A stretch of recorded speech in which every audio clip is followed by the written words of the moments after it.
Good afternoon and welcome back to this series of webinars dedicated to masonry buildings. Today I'm going to talk about a rather particular topic which consists of existing masonry buildings that because located in areas not subjected to natural seismicity, so seismicity due to having a tectonic origin, can be particularly vulnerable to seismic action, even when this action is not originated by an active fault system, but is rather generated by human activities. We will see how a particular case gave rise to a series of experimental and numerical studies that have general validity and allowed us to investigate in depth some aspects that are relevant also for buildings subjected to seismicity having a natural origin. In this slide, we can see a scheme of human activities that can cause seismic events. Now, when we talk about causes, we have two different situations.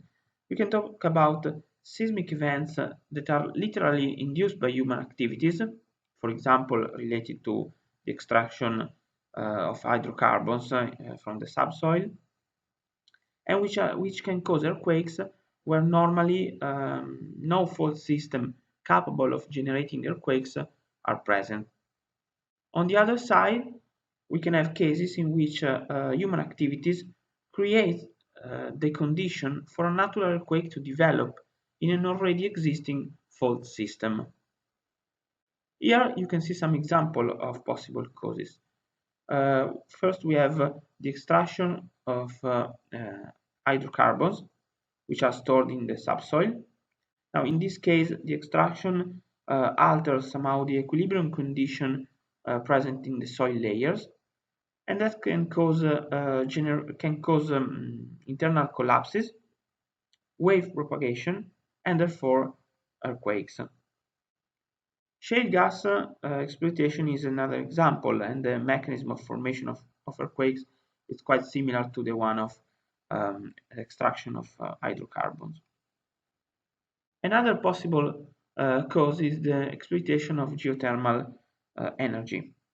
Now, of course, this is not the case of a single house, but it can be the case when this activity is carried out at a larger scale. An example of this case is the city of Basel in Switzerland, in which a large project for the exploitation of geothermal energy was activated in the past, but had to be stopped due to small earthquakes that were generated by this activity in an area already subjected to seismic risk. Hence, the city of Basel was destroyed by an earthquake in 1356, so it is an area where natural earthquakes can occur. Another case of possible causes of earthquakes is the case of mining operations, in which the so-called rock burst can occur. These are collapses of mining tunnels that lead to the propagation of waves that are then possible generating damage into the buildings, which are normally to the buildings that are just above the tunnels. There were cases of this type, for example, in Poland or in South Africa.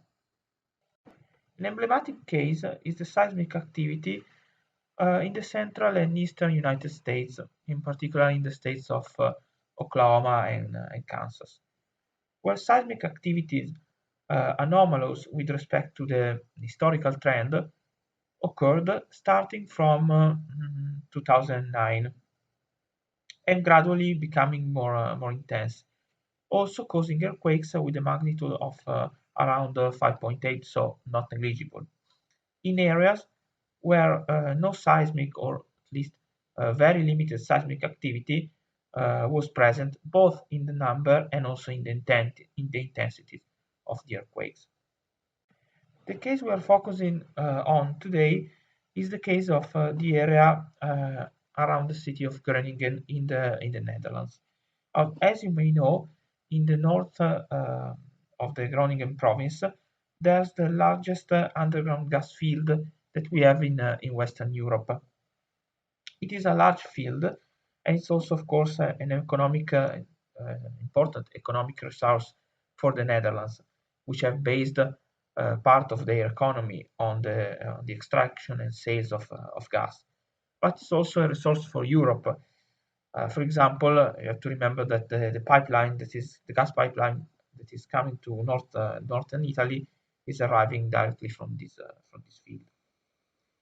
Now, since the beginning of the 1990s, earthquakes began to be observed in this area, which is an area without a historical record of earthquakes of natural origin. Later, these events were recognized to be induced events, induced earthquake due to the gas extraction, since they were due to internal collapses of the subsoil as a result of a loss of equilibrium, of internal equilibrium due to the extraction of gas. Now, the most significant events took place in 2012 and 2018, with magnitude around 3.6, 3.4, which, by the way, was enough not to, of course, luckily not to cause victims, but to create damages to the buildings. So this led to the activation of a series of studies, both on the mechanism generating earthquakes, which is related to the quantity of gas extracted, and especially on the consequences or on the seismic risk due to these earthquakes in an area that, I want to underline, having no seismic history, is obviously characterized by buildings not designed to withstand earthquakes.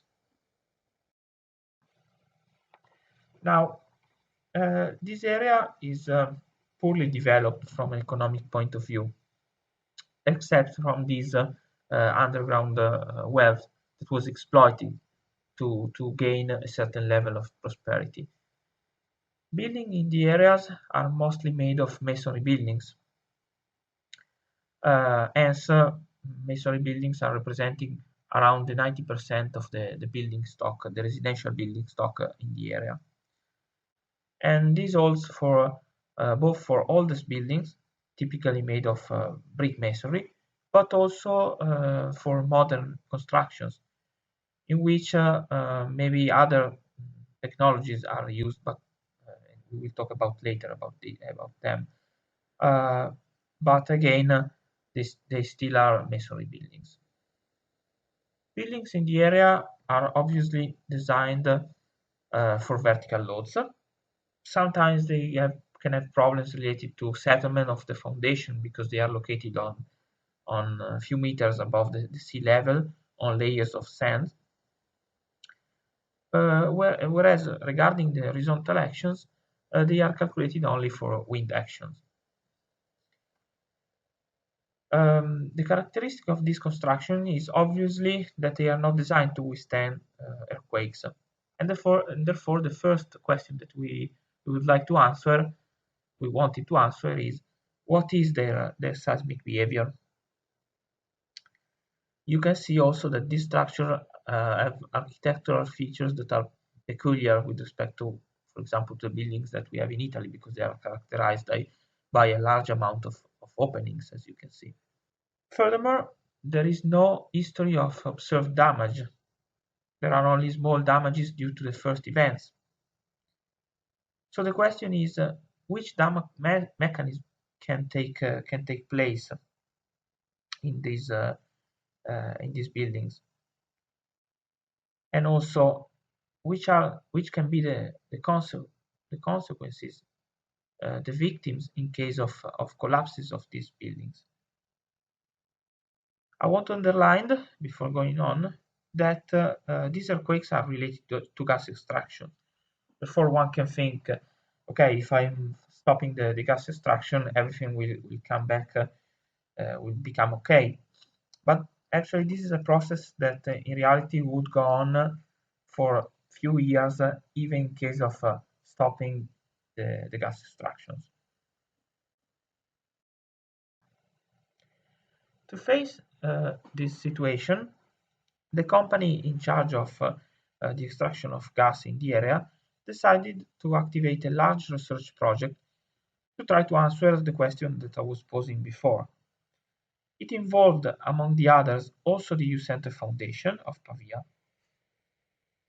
In this research, it was possible to study the behavior of the structure in the area by carrying out a wide experimental campaign.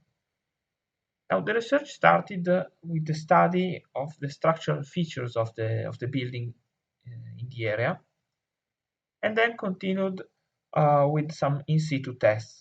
If you remember, I was discussing these tests in the webinar dedicated to buildings knowledge, with the aim of getting information on the mechanical properties of masonry. Then, laboratory tests were carried out on structural components, both in plane or also out of plane, in plane and out of plane. And then a series of tests on a shake table were carried out considering portions of buildings or entire buildings. Among these tests on buildings, you can see here, for example, first test on a two-story terraced house building. I will discuss later about this structural typology that was carried out in 2015, followed by two tests on detached houses carried out in 2018 and 2016. And another test of another building, which was carried out in 2018, again considering a terraced house building. The information obtained allowed to arrive to a useful knowledge of the seismic behavior of these structural typologies. And that was useful, on one hand, to create numerical models with the aim of then extending this modeling activity to a variety of case studies representative of other construction typologies in the area. And on the other hand, it was useful to define specific assessment strategies for the seismic verification of these type of structures, with also the development of guidelines of building codes. And finally, this knowledge was also useful to try to think about compatible and effective retrofit systems.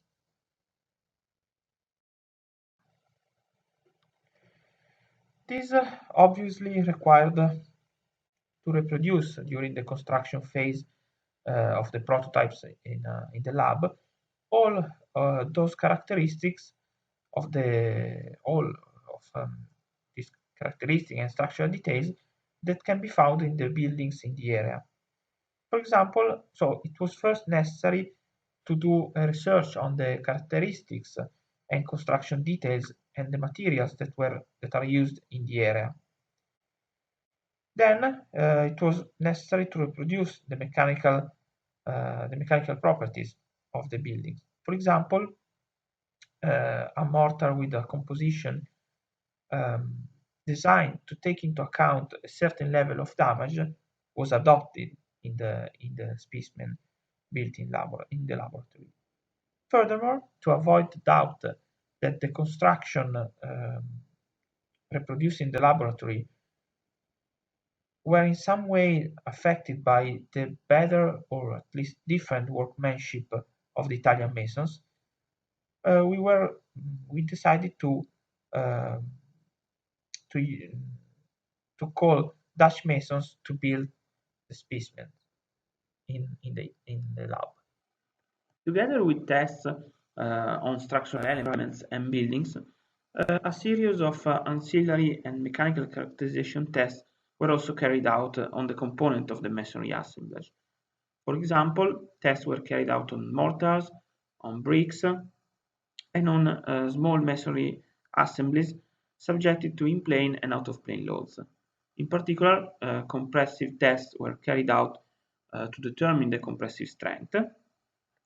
Bond wrench tests were performed to investigate the tensile strength of the joints.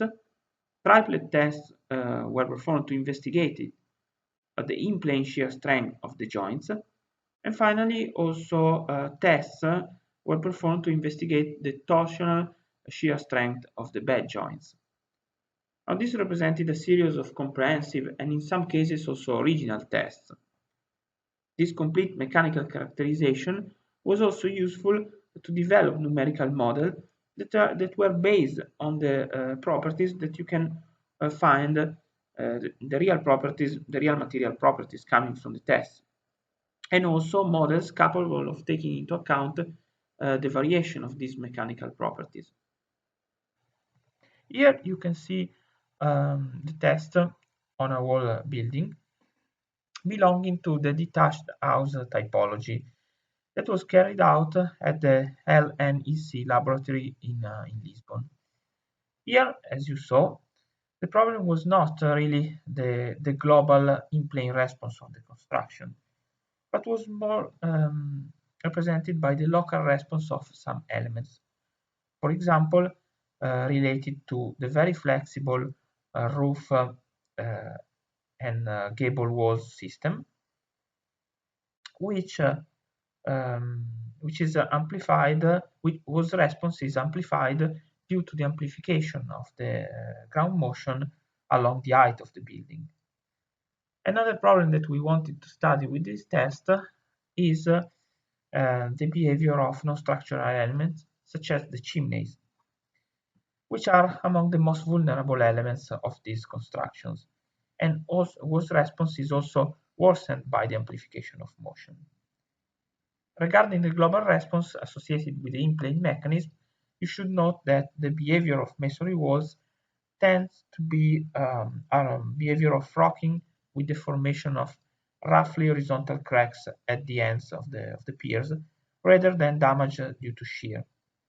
And this is due to the shape of these walls that tend to be quite slender. After the tests, damage survey was performed, together with the identification of limit states. From this figure in the middle, you can see how damage is characterized by cracks at the top and bottom of the piers, and by shear damage in the spandrels. For example, here you can see a picture of this damage. Then you can also see a separation between the in-plane loaded wall and the out-of-plane loaded wall. And this is due to the activation, to the combination of the in-plane and out-of-plane response. Damage thresholds were finally identified in terms of angular deformation or drift, referred to the displacement of the roof base, or also associated with the local behavior of masonry walls. In addition to the tests on buildings, experimental tests were also carried out to study the behavior of single components, single walls, subjected to out-of-plane excitation. Firstly, the flexural out-of-plane behavior of walls released on the vertical edges was studied. In this case, the wall is subjected to unidirectional or uniaxial bending. Then, the more complete case of walls with vertical edges restrained by the presence of transversal walls was studied. And in this case, the wall is subjected to biaxial or bidirectional bending.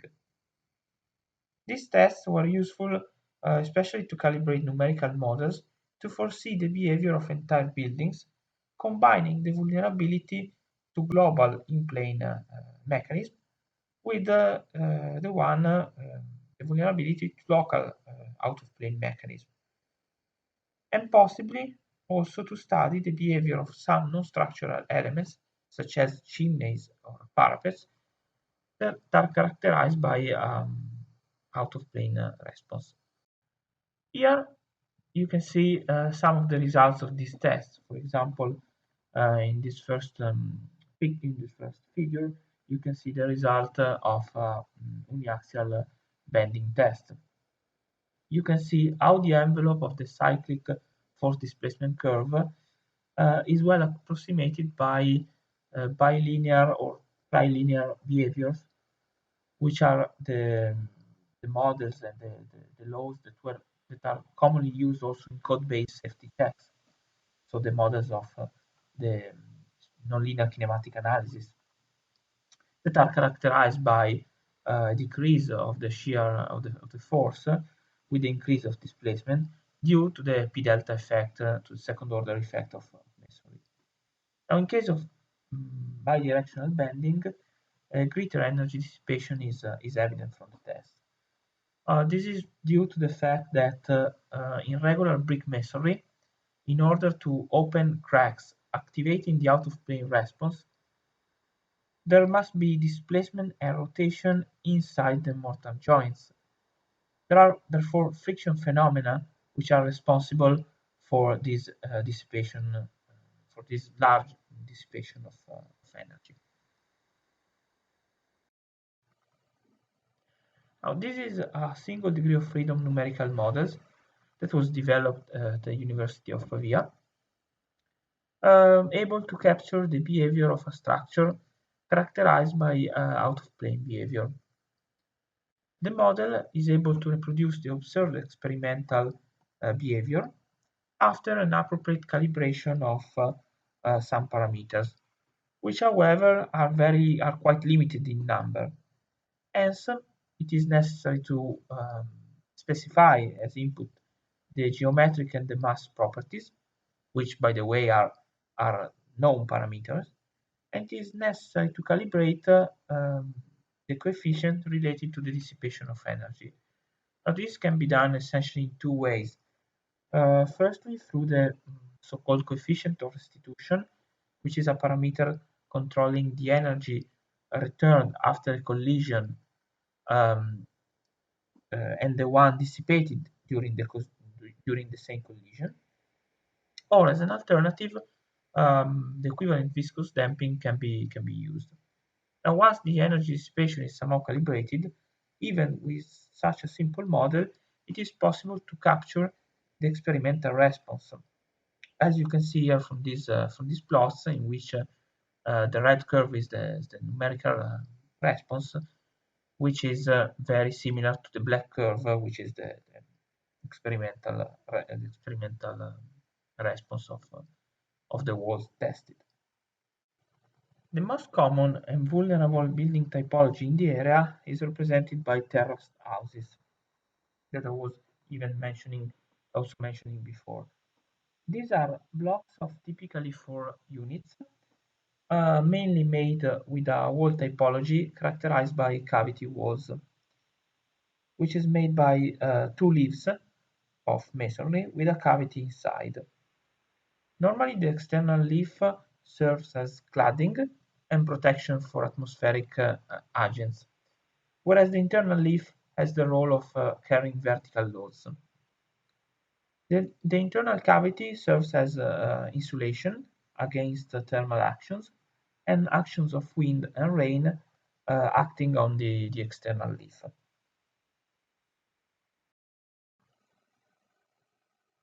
We studied the behavior of this typology by reproducing in lab an end unit of one of these rows and then testing it on the shake table. This test was done in various stages. On the left, you can see the very first test carried out on the entire end unit at the Eucentre Foundation of Pavia. On the right, you can see the second test, which was carried out on the shake table of LNEC in Lisbon, which was reproducing only the upper floor and the roof of the first specimen. Finally, first test was carried out in Lisbon, in which only the roof and the gable walls were reproduced. Given that residential masonry buildings are up to 90% of the total amount of residential buildings, and given that more than half of these masonry buildings in the area are made with terrace house typology, this typology is the one having clearly the greatest impact on the seismic risk in the area. Most of the buildings are made with cavity walls and are typically made of 2 floors. In some cases, also three floors are present. Obviously, this is a more vulnerable condition. Normally, they have a large amount of opening, especially in the longitudinal walls, which are the ones along the street. This also leads to rather short and slender masonry piers, which are able to offer a limited resistance to horizontal actions. There are different varieties of floors. The most widespread type is reinforced concrete slab, but in some cases also precast slabs are used, whereas roof is normally made of timber. Here you can see some details of the tested prototype. Materials are different in the internal and external leaf. Typically, the internal leaf loaded by floors is made of calcium silicate masonry, at least in the most common typology. Modern typologies still use calcium silicate, although in larger blocks rather than bricks, but essentially the material has remained over the years due to economic reasons. The external leaf, on the contrary, is made of clay brick masonry, and the two leaves are connected through the thickness with steel ties, like the one you see in the yellow circle, having a diameter of 4 millimeters. In the specimen, steel were used, two ties were used over square meters, whereas in reality they tend to use only a single tie over square meter. Also, the connection between the floor and the walls was reproduced, accurately reproduced. As you can see, the floor rests on the transversal walls and is simply connected to the longitudinal walls by means of connectors. The external brick wall, on the other end, is not loaded by floors, but can be slightly loaded by the roof. Here you can see the details of the gable walls and the roof. Gable wall is loaded by roof, which is usually made of timber, and a connection between the gable and the roof system is made also with these steel connectors.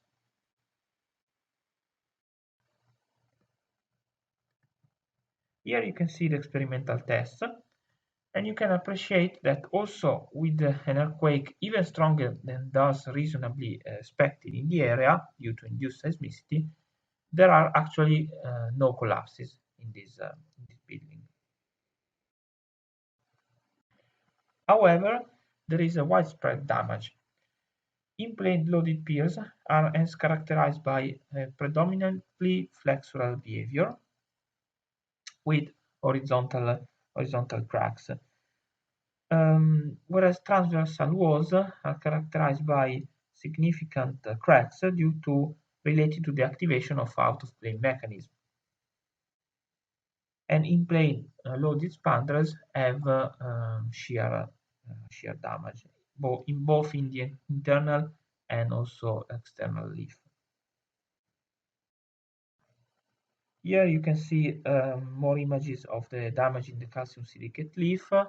In particular, you can see some X-shaped cracks in the spandrels, represent typical of a shear damage. And here you can see some horizontal cracks in the piers and stepped cracks in the transversal walls.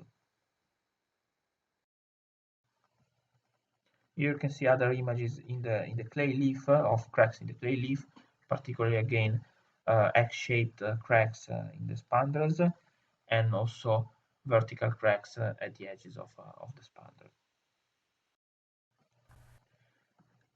A substructure of the same building was then reproduced in the laboratory in Lisbon, using same materials, same workmanship, and same structural details of the first houses, reproducing only the upper floor and the roof. The signals recorded at the first floor during the previous test were used. In case of this test, it was also possible to study the simultaneous effect of the horizontal action and also of the vertical component of the earthquake.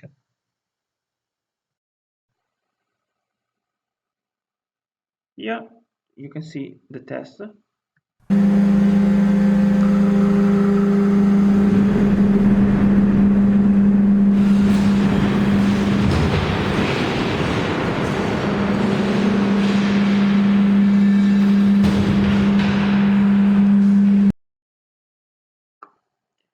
simultaneous action of the two components in this case had a very significant effect. However, the collapse that you saw was not really due to the vertical component, but to the fact that this pier was having an in-plane rocking behavior and it was rotating around this right tube, uplifting the left side of this pier and also uplifting the slab resting on it. So this transversal wall became unloaded and therefore collapsed.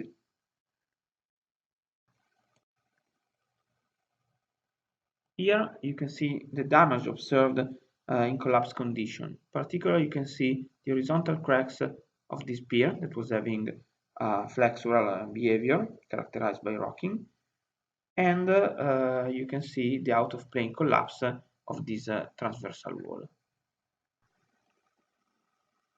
From the comparison of experimental results obtained for the two investigated typologies, it was possible to understand how terrace houses are actually are the most vulnerable typology. In particular, the comparison with the detached houses, which is the second most common typology, shows a substantially double shear capacity of the detached houses with respect to terrace houses. Here you can see the damage and limit state identification job done for the detached houses. Damage states are represented by these different colors. And here you can see that specimen tested at Eucentre is attaining heavy damage for a lower drift with respect to the other specimen that was the one tested in Lisbon. Limit states correspond to the attainment of each damage state. Drift thresholds for in-plane behavior were then associated with each limit state in terms of interstory drift. This information is also useful for defining the limits to be used in code-based safety checks. Now this slide reports the results obtained for the detached house building specimen tested in Eucentre in Pavia. Here you can see the damage and limit state identification job done for the terraced house typologies. Drift thresholds are lower than those associated with detached houses and are consistent between the specimen tested in Pavia and the substructure tested in Lisbon. All this information allowed to carry out a numerical modeling activity, which turned out to be very, very important. The Tremuri software, in its academic version, was used.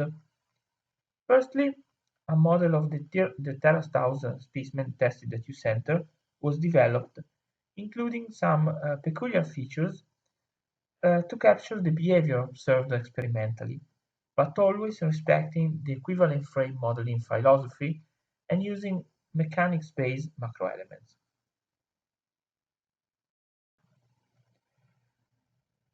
Here you can find some details of the model. You can see that gable walls were explicitly modeled, out-of-plane stiffness of the diaphragms was modeled using reinforced concrete, additional reinforced concrete beams. Out-of-plane contribution of transversal wall was also modeled. These are all non-standard features, but always respecting the equivalent frame modeling philosophy. This modeling strategy proved to be extremely accurate in predicting the experimental response. Here, for example, you can see the progression of base shear as a function of the displacement achieved in each run of the test. There is a substantial correspondence between the experimental test and the numerical model, and these can be also found at the level of the single run of the test. So if you compare, for example, the force displacement curve obtained at the last run of the test, you can see a good agreement between the numerical prediction and the experimental response. And also in terms of damage mechanism, there's a good agreement between experimental and numerical simulation. The availability of a calibrated model allowed to extend the analysis to raw buildings. So the single end unit that was tested and modeled was then extended, modeling the entire row of buildings, reproducing the same unit several times. The geometry was then changed a little bit, creating a transversal widening using a more realistic width of the structure, and also considering the even more vulnerable case obtained adding a single story at the top. Nonlinear dynamic analysis were performed on these models with the aim of deriving fragility curves for the global in-plane behavior. Fragility curves are curves representing the probability of exceeding a certain damage state given a certain level of the seismic action, and are a common measure adopted to quantify the vulnerability of structures. In this case, nonlinear dynamic analysis were performed on the models to calculate the drift demand that was then compared to the limit state thresholds identified experimentally to obtain the probability of exceedance. In this case, the seismic action is expressed in terms of peak ground acceleration. As you can see from the left figure, a raw building, which is represented by dashed lines, is slightly less vulnerable than the single unit. And this is somehow expected since a minimum collaboration between the various units inside the terrace house is normally present. However, a similar behavior remains in terms of global fragility, at least for the most significant limit state, which are the severe damage and the collapse limit state. Among the results of all these dynamic analysis, we can say that the most important results are two. And first are the confirmation of the adequacy of the equivalent frame modeling approach for the analysis of the global behavior also of these quite peculiar building typologies. The other result is the confirmation of the effectiveness of the approach adopted for modeling the out-of-plane behavior, or generally speaking, of the local behavior, through single degree of freedom models having bilinear or trilinear behavior, which are also the models used in professional practice to perform cost-based out-of-plane safety check. The results obtained were also the basis for the development of seismic vulnerability assessment strategies that were then applied to a series of buildings representative of the different construction typologies of the area and that couldn't be experimentally tested. Here you can see 8 buildings representative of 8 considered building typologies. Here you can see the Tremuri model that we developed for the representative buildings. You can find, for example, the terrace house building, the detached house building, and also more urban and city buildings like this one or that one that you can find, for example, in larger cities such as Groningen. Finally, it was possible to develop a comprehensive strategy for the assessment of seismic safety that included the global behavior and the behavior of secondary elements, for example, roof gable wall system, or also non-structural masonry elements such as parapets and chimneys. All these results were used also to develop building codes or generally guidelines for the seismic assessment of the buildings in the area, or to design retrofit intervention of the buildings. Now, regarding the development of building codes, I would like to stress that these results, together with the other say results, were used to develop a new building code that was issued in 2018 and also with a review in 2020, and that is the one used by engineers performing the seismic assessment in the area. And we were also involved in the development of a module of the software Tremori, which was consistent with this new code, and that could be used by engineers in the area to perform the seismic assessment. Now, before finishing, I would like to say a few words regarding retrofit intervention. Because in the same experimental campaign, a prototype belonging to the most vulnerable typology, so a prototype of terrace houses, was used to evaluate experimentally the effectiveness of a recently developed retrofit strategy, characterized by reduced impact on the construction and also reduced cost. Now, the retrofit consisted of timber frames connected to the inner leaf of cavity wall, masonry wall. The improvement of the response firstly consisted in preventing the out-of-plane response of the wall. However, by adding some tie-down connection, it is possible to increase also the in-plane flexural strength of the wall. And finally, by nailing timber OSB panels to the frame, therefore to the wall, it is possible also to increase the in-plane shear strength. Now, to test the efficiency of this system, the same building was tested in two configurations, a bare configuration, so a retrofit configuration, and another configuration applying this retrofit system. The test demonstrated that there is an increase of performance of the retrofitted building, which is evident from the comparison, for example, of these two curves. Because as you can see, the gray curve, which is the envelope of the experimental test on the retrofitted building, show larger capacity and better performance with respect to the black curve, which is the bare building. Now, this solution is also easily applicable to existing buildings. With this, I've concluded my presentation. I hope this presentation was interesting and that you could have got some aspect useful also in the seismic assessment of buildings subjected to natural seismicity. I want to thank you for your attention, and I hope to see you again in the next webinar. Goodbye.